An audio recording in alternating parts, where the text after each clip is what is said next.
Welcome to the third Dodger Game Channel broadcast today, April 12th, 2019.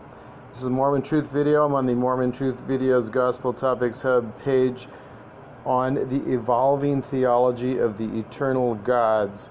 I'm continuing on the changing of Mormon doctrine, and in this case, the dishonesty of Mormon leaders. I'm going to focus on Spencer W Kimball, but first I'm going to focus on an absolute lie published by Church President Heber J Grant in his book, A Short History of the Church of Jesus Christ of Latter-day Saints. So this is a little photo I took of the book, and we're going to see something that it contained, because I took a peek at this book in my trip to the Rare Books Bookstore in Salt Lake City on my adventures there last week.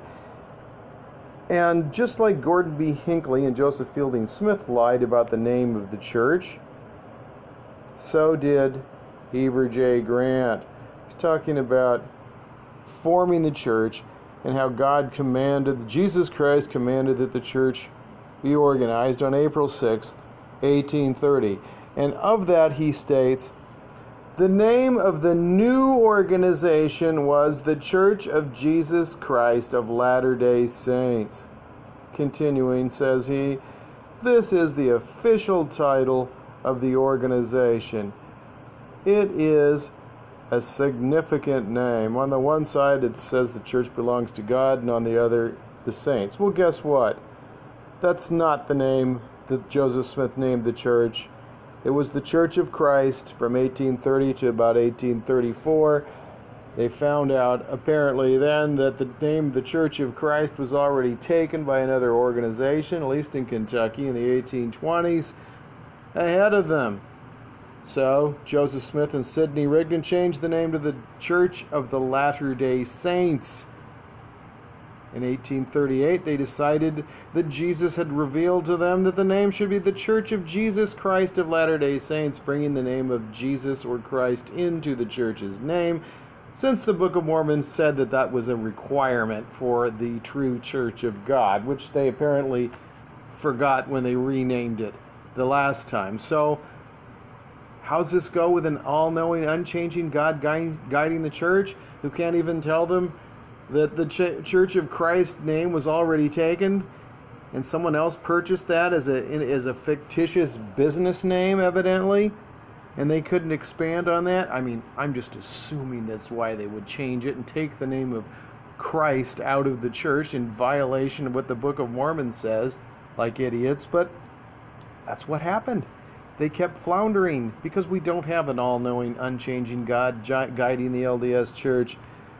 Now, in addition to this complete dishonesty, oh, there's some of what I saw in Salt Lake, I want to get into what Spencer Kimball was teaching when I was younger.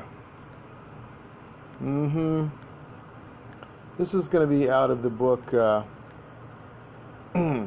yeah, this is classic. Illuminating Racism, Empowering Women, YMCA, Salt Lake. The church is so into doing that, right? So, I mean, it's Salt Lake is, so church controlled, and then they've got these slogans like eliminating racism, which are kind of comical. Okay, so I wanted, didn't I get the cover of the book? Anyway, it's Faith Precedes the Miracle. So we've got these essays, the John and Mary thing, beginning marriage and all that kind of stuff. And so Spencer goes on and on about how Mary's going to just have to live under John's shitty salary, because that's the way you do it when women aren't allowed to work, because their place is in the home and they need to obey their husbands, until just recently when Jesus changed his mind and they don't have to do that in the temple anymore, covenant to obey their husbands, and now they don't even have to veil their faces, I guess. I've heard they don't have to do that. They're just getting so upgraded. Pretty soon you'll be upgraded to the status of Negro men and have the priesthood. It's only a few years away, girls. You'll get there soon. Everything in the good time of the Lord, just because that's the way Jesus does it. First priesthood goes to the Jews, then to the Gentiles, then to the Negroes, then to the women. Hey, it's the one true church. What can I say?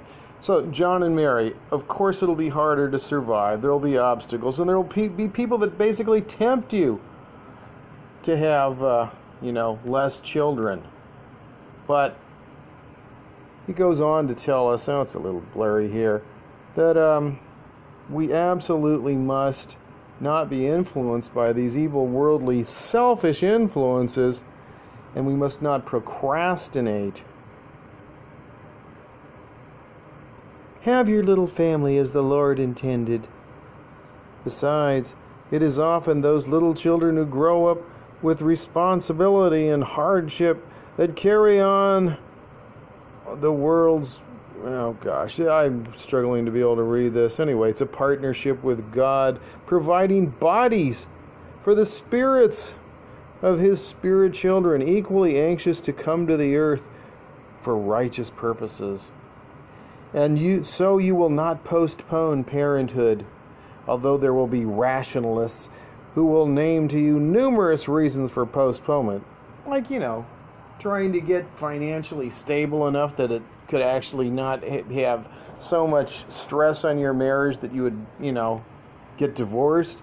And then later on he says that you must not limit the number of children you have either. Not that I don't love all of my children, but 3 children in 4 years or so was a little much. And so I worked like a demon to support my family. I was under tremendous amounts of stress, and I've mentioned this story before. I met this guy who hired me for this base commissary job in the evening, who was so obedient to what Spencer Kimball, the prophet of God, told him to do. He and his faithful wife, that they had about 10 kids in 9 years or something like that. They lived in Air Force base housing, some shitty little 3-bedroom piece of junk, and they were building shelves on the walls to house their children, because obviously it wasn't made for having 10 kids. Oh, and she was very pregnant when I met them. So the guy worked from 7 to 4 for the Air Force. And then at about 6 or 7 in the evening, he went to work again for another full 8 hours, for like 7 to 11, stocking the commissary shelves, and 11 to 3 a.m. doing janitorial shit. So he had between 3 a.m. and 7 a.m.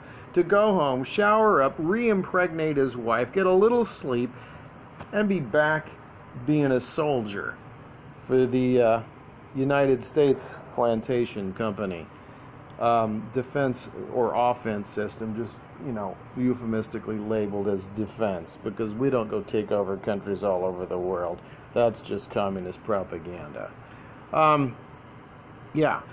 Later, they decided that people are actually capable of deciding for themselves if,